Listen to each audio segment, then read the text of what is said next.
देश में सरकार काम कुछ करे या न करे, नाम बदलने का काम बहुत ज्यादा कर रही है। इसीलिए मनरेगा का नाम में से महात्मा गांधी का नाम हटा दिया गया है और कुछ पूज्य बापू या जी राम जी टाइप का नाम प्रस्तावित किया जा रहा है। मनरेगा में काम के दिनों की संख्या को सीमित किया गया है और बजट में केंद्र सरकार ने अपना हिस्सा कम कर दिया। इस पर बहस न हो इसलिए ध्यान भटकाने के लिए नाम बदल दिया।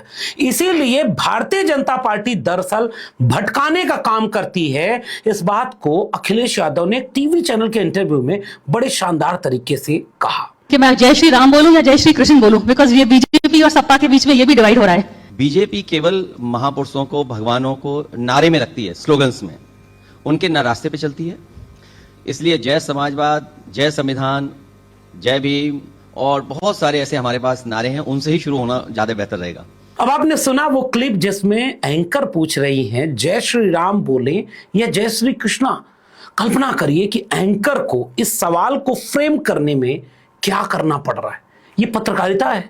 कहीं से भी ये सवाल हो सकता है। 2025 के भारत का सवाल जय श्री राम वर्सेस जय श्री कृष्णा हो सकता है। राम और कृष्ण भगवान मानते हैं जो लोग, उनके लिए वो निजी आस्था का विषय है।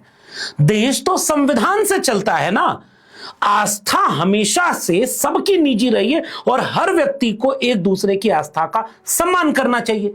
वहीं इस देश में यह भी बहुत बड़ा सवाल है कि इस देश को वैज्ञानिक तार्किक चेतना के लिए नए नए दृष्टिकोण से तर्क विवेक के विचार को प्रस्तावित करने के लिए संविधान भी रास्ता दिया हुआ है। नास्तिकवादी दर्शन इस देश में जाने कितने, लेकिन पूरी बहस को राम और कृष्ण पर लाकर केंद्रित कर देना, यहां से कोई इंटरव्यू की शुरुआत करे और विपक्ष के नेता को घेरे, क्योंकि भारतीय जनता पार्टी ने यह लाइन खींची है कि सियासत धर्म की होगी, धर्म सियासत का होगा।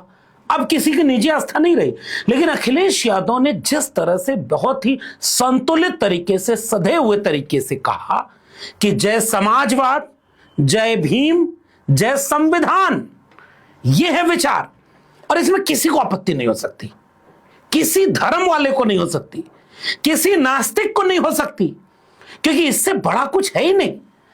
जो लोग पूंजीवादी व्यवस्था में पूरे देश की हर पॉलिसी को इस तरह से फ्रेम करते हैं कि उसका फायदा किसी अमीर पूंजीपति को हो जाए, 1 रुपए में उसे जमीन मिल जाए, सरकारी संपत्तियां उसको निजी मिल जाएं, ताकि वहां आरक्षण खत्म हो जाए और उसको उन तमाम प्रावधानों में छूट मिल जाए कि वो अपने मुनाफे के लिए नियम बना सके।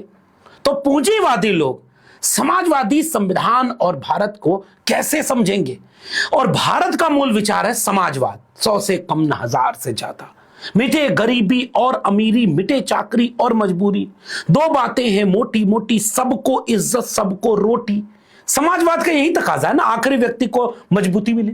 तो जय समाजवाद कितना प्रोग्रेसिव और वैचारिक नारा है। जय भीम एक ऐसे वैचारिकी को प्रस्तुत करता है जो इंकलाब का नारा है, जो क्रांति का नारा है। और कुछ दिन पहले ये लोग वंदे मातरम पर बहस कर रहे थे।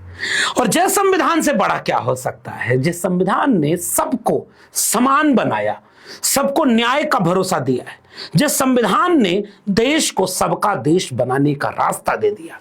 अखिलेश यादव ने यहां बाजी मार ली है। उस क्लिप को जब देखेंगे आप बार बार, जय भीम, जय संविधान, जय समाजवाद। बीजेपी केवल महापुरुषों को, भगवानों को नारे में रखती है, स्लोगन्स में, उनके न रास्ते पे चलती है। इसलिए जय समाजवाद, जय संविधान, जय भीम और बहुत सारे ऐसे हमारे पास नारे हैं, उनसे ही शुरू होना ज्यादा बेहतर रहेगा। लेकिन भारतीय जनता पार्टी को चूंकि बांटना है सब कुछ को, तो लड़ाएगी। आपको जानकर आश्चर्य होगा कि बीते 1 दशक में जब रोजगार को लेकर के जब पूरी दुनिया में बहस चल रही थी, तो मंदी के दौर में भारत की अर्थव्यवस्था थोड़ी संभली रही। और इसके पीछे जब दुनिया के अर्थशास्त्रियों ने जब शोध किया, तो उन्होंने ये पाया कि भारत में आखिरी व्यक्ति तक पैसे के मूवमेंट को बनाने के लिए मनरेगा जैसी पॉलिसी ने बड़ी क्रांतिकारी भूमिका निभाई। एक तो वो 100 दिन का रोजगार दे रही है, और वहीं दूसरी तरफ आखिरी व्यक्ति को संपन्न करके परचेजिंग पावर और रोटेशन ऑफ मनी और तमाम चीजों को, रिसोर्सेस को इतना एम्पावर्ड कर रही है कि मंदी में बाकी देश जितना तेजी से धाराशायी हुए, भारत उतना तेजी से धाराशायी नहीं हुआ। मनरेगा जिसे पहले कार्यकाल में प्रधानमंत्री ने मजाक उड़ाया था, और मजाक उड़ाते हुए ये वीडियो बोली थी कि ये आपकी नाकामियों का जीता जागता दस्तावेज है, मैं मनरेगा को बंद नहीं करूंगा, जोर शोर से इसका ढोल पीटता रहूंगा। मेरी राजनीतिक सूझबूझ कहती है कि मनरेगा कभी बंद मत करो।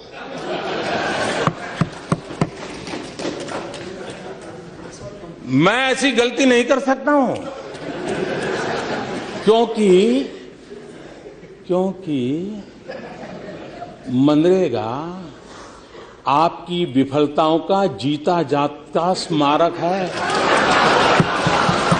प्रधानमंत्री नरेंद्र मोदी आज तक भी बंद नहीं कर पाए। अब आप समझिए क्यों? क्योंकि इसके विकल्प में कोई दूसरा रोजगार का प्लान उनके पास है नहीं। इसके बाद वो कहां पहुंचे? पकौड़े बेचने को रोजगार गिनने लगे। मनरेगा को खत्म नहीं कर पाया। हालांकि सरकार ने बहुत तरह से उसे कमजोर किया, उसके बजट एलोकेशन को घटाया, उसके नियमावली को ऐसे बनाया कि 90% केंद्र सरकार देती थी और 10% राज्य सरकार देती थी। लेकिन जैसे ही उनके प्रावधानों में कुछ हेरफेर हो जाए तो केंद्र अपना पैसा रोक लेता था। बंगाल के केस में यही हुआ और कई जगह पर केंद्र सरकार ये देख करके पैसा देने और रोकने का काम कर रही थी कि उस राज्य में किसकी सरकार है। मनरेगा के दुरुपयोग से मनरेगा का वह रूप तो अच्छा रूप सामने आ नहीं पाया कि वो कितनी क्रांतिकारी भूमिका है, लेकिन अब सरकार तो बंद कर नहीं पाई और इसके विकल्प में उन लोगों को रोजगार देने का कोई ठोस प्लान आज तक सरकार बना नहीं पाई। तो इसलिए चलाना तो पड़ेगा। इसलिए अब उन्होंने उसके पूरे फॉर्मेट को चेंज कर दिया और अंदर से उसको इतना खोखला और कमजोर कर दिया है कि रोजगार भी मिले काम करने के लिए। जैसे 84 करोड़ लोगों को 5 किलो अनाज देना पड़ रहा है और गरीबी रेखा से 25 करोड़ लोगों को उबारा। देश के 80 करोड़ गरीबों को मुफ्त राशन देने वाली योजना को भाजपा सरकार अब अगले 5 साल के लिए और बढ़ाएगी। 100 करोड़ भारत। और अभी वर्ल्ड इनइक्वालिटी की रिपोर्ट आई थी जिस पर मैंने एक लंबी वीडियो बनाई थी। 100 करोड़ भारत उस तरह से हैंड टू माउथ है वर्ल्ड इनइक्वालिटी की रिपोर्ट। मेरी ये वाली वीडियो जाकर जरूर देखिएगा। 100 करोड़ भारत की हालत इतनी खराब है तो उस भारत को रोजगार तो आप दे नहीं पाए, बाकी फिर क्या करेंगे? इस काम को ऐसे उन्होंने चेंज कर दिया कि जो मनरेगा में न्यूनतम मजदूरी तय होने के बाद, काम के दिन तय होने के बाद श्रम करने वाले श्रमिकों के पास भी एक बार्गेनिंग कैपेसिटी बन गई थी, तो वो अपनी मजदूरी में बाहर भी, मनरेगा के बाहर भी बार्गेन करते थे और एक बेहतर तालमेल बना करके अपनी आय को ऊपर कर सकते थे। इस बार के प्रावधानों में कितनी संशोधन कर दिया गया है ताकि ये बदल जाए। पहला प्रावधान उन्होंने चेंज कर दिया कि रोजगार की गारंटी 100 से बढ़ाकर 125 दिन तो की, जिसे संसदीय समिति में 150 दिन करने को कहा गया था, लेकिन दिन उन्होंने बढ़ाए। लेकिन सबसे खतरनाक प्रावधान इसमें जोड़ दिया है कि कृषि के समय 60 दिनों तक बैन रहेगा, यानी रोजगार नहीं मिलेगा, इसकी भी गारंटी यहां पर है। यानी कृषि के समय सब सस्ते मजदूर मिल जाए, तो मजदूरों की बार्गेनिंग कैपेसिटी खत्म कर दी। मनरेगा होता था तो बार्गेन करता था अपने सारी चीज में, आपको बढ़ोतरी कबूल है। मजदूर अगर अपने मजदूरी बढ़ा दे तो आप उसको नहीं दे पाएंगे। जैसे आप मॉल में जाएंगे 5,999 रुपए में 1 रुपया छोड़ेगा नहीं और उसको आप दे के आएंगे, लेकिन किसी देसी दुकान पर, किसी रिक्शे वाले पर, किसी सामान्य रेड़ी पटरी वाले पर बार्गेन आप करते हैं तो वो भी अपना बार्गेनिंग कैपेसिटी रखता है उसी हिसाब से। मजदूर की तो कोई बार्गेनिंग कैपेसिटी नहीं, श्रम का मूल्य कम हो ताकि श्रम के मूल्य के निर्धारण में मजदूर की कोई भूमिका ही न रहे। दूसरा प्रावधान जो सरकार ने किया वो और खतरनाक है। पहले जो 10% था वो राज्य सरकार उठाती थी और 90% तक केंद्र सरकार खर्चा उठाता था। अब राज्यों को 10 से 40% तक पैसा देना होगा। यानी अब राज्य सरकारों को इतना काम करना होगा तो फिर राज्य सरकारों को केंद्र का मदद मिलेगी सरकार देखकर, ताकि वो चुनाव में भाषण दे सके ना, डबल इंजन, ट्रिपल इंजन और ये सब चीजें। लेकिन जहां जहां इंजन डबल है, ट्रिपल है, वहीं मनरेगा भी नहीं चल रहा है। यूपी, मध्य प्रदेश, दिल्ली, कहीं ऐसा चीज दिखा। उससे आगे देखिएगा ये और कितना खतरनाक है। सवाल ये किया गया कि जब क्या मनरेगा पूरी तरह खत्म हो जाएगा या दोनों योजनाएं अलग अलग चलेंगी। उसके जवाब में ये बात आई कि मनरेगा पूरी तरह खत्म कर दिया जाएगा। नया बिल साफ तौर पर 2005 के मनरेगा कानून को रद्द, रिपील करने की बात करता है। यानी नया कानून लागू होने के बाद सिर्फ VBG राम जी ही लागू रहेगा। मजदूरी की राशि में इसमें कोई प्रावधान नया नहीं जोड़ा गया है। नया कानून संसद से पास होने और राष्ट्रपति की मंजूरी होने के बाद लागू हो जाएगा। 6 महीने के के भीतर राज्यों को अपनी नई योजना बनानी होंगी। उसके बाद 125 दिन का रोजगार सभी को मिलेगा या शर्तें होंगी, तो इसमें शर्तें भी दी गई हैं। शर्तों के साथ बुआई कटाई के समय मजदूरी नहीं मिलेगी, यह भी प्रावधान मिलेगा। इसीलिए जब संसद में इस पर बहस हो रही थी तो इस बात को लेकर के चर्चा हो गई। संसद भवन में लोग ये समझे कि महात्मा गांधी के नाम से इतनी नफरत, क्यों आप नाम बदलना चाहते हैं? जबकि दुनिया के कोई देश के लोग आए तो गांधी की समाधि पर जाते हैं, भारत के लोग कहीं विदेश में जाएं तो गांधी की समाधि पर जाते हैं। गांधी एक आइकॉन है। गांधी को लेकर के मैं एक बात कहता हूं कि नरेंद्र मोदी को दुनिया के बाकी देशों में, भारत से बाहर 2-3 लोग ही याद आए होंगे। सबसे पहले याद आते हैं बुद्ध, कि हम युद्ध के देश से नहीं, बुद्ध के देश से आए। फिर याद आते हैं अंबेडकर। दुनिया के देशों में अंबेडकर का सम्मान है और गांधी का है, मानववादी विचारों को लेकर के। बाकी कुछ जगहों पर मतभेद हो सकते हैं, लेकिन भारत में गांधी के नाम को मिटा देना और उसके नाम पर गोडसे का बहस बार बार आएगी। केंद्र सरकार ये जानती थी कि बहस गांधी के नाम को बचाने में हो जाएगी और आज संसद में प्रदर्शन भी हुआ। ये तस्वीर आप देख रहे हैं, ये खूब जोर शोर से कह रहा है कि नाम बदलने से कितना बड़ा नुकसान हो रहा है। संसद में जब बहस हुई तब इसको लेकर के क्या कहा गया, उसके कुछ मूल संदर्भ यहां से भी आपको समझने चाहिए। सर, जो हमारे संविधान की जो मूल भावना है कि हर एक व्यक्ति के हाथों में शक्ति होनी चाहिए, वही मूल भावना पंचायती राज में है और उस मूल भावना के विरोध है ये जो अधिनियम, जो ये विधेयक आ रहा है। सर, इस विधेयक के जो प्रबंधन है, जिससे रोजगार का जो अधिकार है, कानूनी अधिकार है, वो कमजोर हो रहा है, वो हमारे संविधान के विपरीत है। सर, ये हमारे इसी सदन ने ये कानून बनाया और इसी सदन ने ये अधिकार जनता को दिया है। ओके। सर, एक और है सर, महात्मा गांधी मनरेगा में 90% अनुदान केंद्र से आता था। इस विधेयक द्वारा ज्यादातर प्रदेशों में अब 60% आएगा, इसको घटाया गया है। ओके। सर, इससे प्रदेशों की अर्थव्यवस्था पर बहुत भार होगी और खास तौर से ये वे प्रदेश जिनकी अर्थव्यवस्था पहले से ही केंद्र की ओर से जीएसटी के बकाये के इंतजार में है। महात्मा गांधी ग्रामीण रोजगार योजना की गारंटी का ये जो संशोधन विधेयक आ रहा है, मैं माननीय अखिलेश यादव जी और समाजवादी पार्टी की ओर से इसका पुरजोर विरोध करता हूं। और विरोध के सभापति जी कारण है, लगातार हमारे देश के अंदर बातें बहुत की जाती हैं कि केंद्र सरकार इतना मजबूत हो गई, आर्थिक तौर पर इतना सहयोग कर रही है, लेकिन लगातार बिल दर बिल, अधिनियम दर अधिनियम, बजट दर बजट, लगातार प्रदेशों पर वजन बढ़ाया जा रहा है। केंद्र सरकार अपना वजन हल्का करती जा रही है, जिम्मेदारी घटाती जा रही है।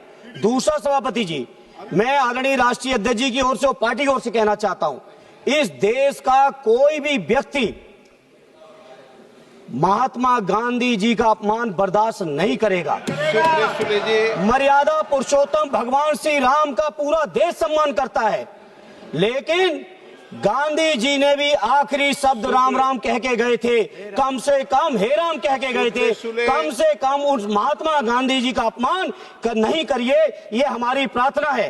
पूरे दुनिया में जाते हैं आप, गांधी जी की प्रतिमाओं पर माला चढ़ाते हैं और देश के अंदर बापू का अपमान होता है। आप बोलना चाहती, नहीं बोलना चाहती? इसीलिए जब संसद के बाहर भी जब चर्चा हो रही थी कि क्या है ये पूरा मामला, तो अखिलेश यादव ने जब ये कहा कि भाई ये नाम बदलने वाली बात तो ऐसा लग रहा है कि यूपी से आयातित हो गई, काम तो आप कर नहीं रहे, आप केवल नाम बदल करके लोगों का ध्यान भटका रहे, असली मुद्दों से भटका रहे, अपनी नाकामियों से भटका रहे। लेकिन मुझे नहीं लगता कि इतना ज्यादा ध्यान भटकने वाला है। अभी तक तो हम ये मानते थे कि दिल्ली वाले जो काम करते हैं उसको उत्तर प्रदेश वाले मानते हैं, उसकी नकल करते हैं। इधर अब देखने को मिल रहा है कि सबसे ज्यादा नाम बदलने का काम अगर कहीं हुआ तो उत्तर प्रदेश में हुआ। अब दिल्ली वाले भी उसी रास्ते पे चल गए। ये दोनों डबल इंजन केवल नाम बदल रहे हैं, ये अपना भी नाम क्यों नहीं बदल देते हैं? भारतीय जनता पार्टी वाले अपना नाम क्यों नहीं बदल देते? इस मुद्दे को लेकर के आपके मन में क्या राय होगी? केंद्र सरकार ने अब तक के अपने कार्यकाल में कितने नए ऐसे विश्वविद्यालय बनाए जिनकी चर्चा डीयू जेएनयू की तरह हो? कितने ऐसे संस्थान बनाए जो आईआईटी आईएम की तरह नए संस्थान बने और चर्चा गांव-गांव तक जाए? कितने भेल और कितने तमाम बड़े हैवी फैक्ट्रीज लगाई? कितने बड़े बांध बनाए जिसको लेकर चर्चा हो? सारा 50-60 साल में भारत में बना। इनका चर्चा सबसे ज्यादा क्या हुई कि इन सब का पूरा या थोड़ा थोड़ा बांट के पूंजीपतियों को प्राइवेट हाथों में दे दो, आरक्षण खत्म, प्रावधान खत्म, पूंजीपति को सारा नियम बनाने का प्रावधान दे दिया। ऐसे में इस तरह की पॉलिसी देश का कितना भला करेगी और कितना आप जानते हैं कि अंदर भारत सरकार क्या कर रही है, क्योंकि बाहर तो वो धर्म और राष्ट्र के नाम पर आपको मूर्ख तो बनाती है। अगर आप भी ये जानते थे तो लोगों को पहचान कराइए, और अगर नहीं जानते थे तो सोचिएगा कि आप जनता हैं, इसलिए नजर आपको रखनी है कि सरकार क्या कर रही है। इस वीडियो में इतना ही। अगर ये वीडियो अच्छी लगी हो, जरूरी लगे, तो इसे लोगों तक शेयर जरूर करिएगा। मेरे चैनल को सब्सक्राइब नहीं किया है तो जाते जाते चैनल को सब्सक्राइब करना मत भूलिएगा। बेल आइकॉन यानी घंटी का बटन दबाएंगे तो अगली वीडियो की सूचना मिलेगी। ज्वाइन करेंगे तो हमें ताकत और हिम्मत मिलेगी। अगर आप इस वीडियो को ट्विटर यानी एक्स या फेसबुक पर देख रहे हैं तो डॉक्टर लक्ष्मण यादव को सब्सक्राइब या फॉलो करना मत भूलिएगा। फिर मिलेंगे, तब तक के लिए बहुत बहुत धन्यवाद।